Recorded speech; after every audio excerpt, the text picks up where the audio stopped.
Kutman geç. Hurmatlı görүүчүлөр, mınabul benim kolumdagi diplomdu barыңızдар көрүp турасыздар.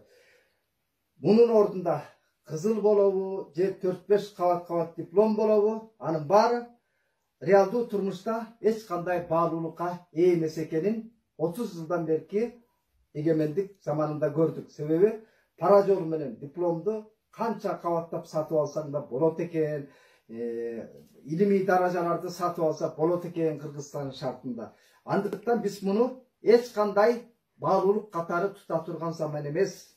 Azır жашоонун жаңы мүмкүнчүлүктөрү, жаңы баалуулуктары турганда дипломго тагдырыбызды байлабашыбыз керек.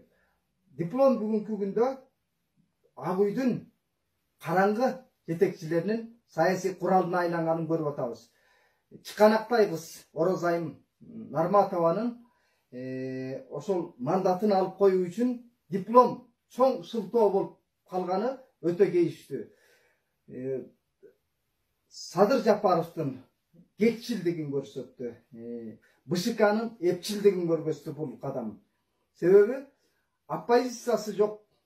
Бийлик бул өз билемдигин кылам деген, кылыбыз кыйшайбайт деген саясатты жүргүзөбүз деген опуза. Мунун өзү бийликке ким макул эмес болсо, бийликке ким каяша айта турган болсо, сенин саясий тагдырың момундай болуп калат деген опуза. Бүгүнкү күндө бийликке конструктивдүү сын айткандарды камап коюу, коркутуп үркүтүү жолу менен сенин тагдырыңды чечип коем деген дымак. Мындай бийлик жеке басар супер президенттик бийликтин эң терс жагы. Биз бүгүнкү күндө ошол бүтүн Кыргызстан партиясынын менен мен эч качан тилектеш болуп келген эмесмин, бирок калыстык үчүн Адахан Мадумаровдун бүгүнкү күндө парламентте болуусу чоң мааниге ээ болчу.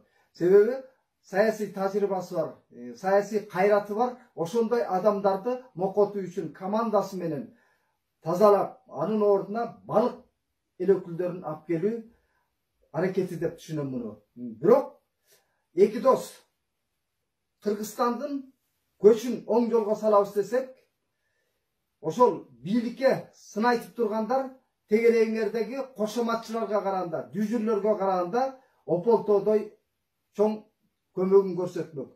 Адахан Мадумаров тажрыйбалуу саясатчы катары жана шакирти Орозайым. Ал миграцияда көп жылдан бери жүргөн, миңдеген мигранттардын үнү ошол Орозайым аркылуу жетмек. Миграция Кыргызстанда канчалык курч, ошол миграция өкүлдөрүнүн жалгыз чыканактай кызды чаап түшүү менен ошол мигранттардын тамырына балта чаап аткан жоксуңарбы? Ал адамдын билим деңгээлин көргөзө турган индикатор эмес. Азыркы бийликтин мындай аракети өздөрүнө ор касуу, бийликке сын айткандардан арылып калса эле бул узак мөөнөткө бийликти сактап калабыз деген кепилдик эмес. Эч качан кымбатчылыкты, нааразычылыкты СИЗОго камап койчу ал физикалык күчкө эмес. Элдин нааразычылыгын, элдин толкунун ушинтип жаратып атасыңар өзүңөр.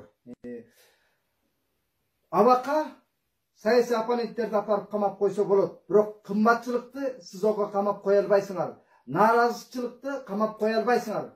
Мүмкүн саналуу бирин-экин адамды бүгүнкү күндө СИЗОго камап коюп, жалпы массаны коркутуп үркүтөбүз деп ойлорсуңар. Бирок супер президенттик башкаруу жол эмес бул. Мунун өзү мурдунан алысты көрбөгөн сабатсыздык, саясий аңсезим, саясий маданият эмес бул. Саясий атаандаштык эмес бул. Мен эки досту саясий атаандаштар менен тил табышууга гана чакырам. Андан башка жол жок.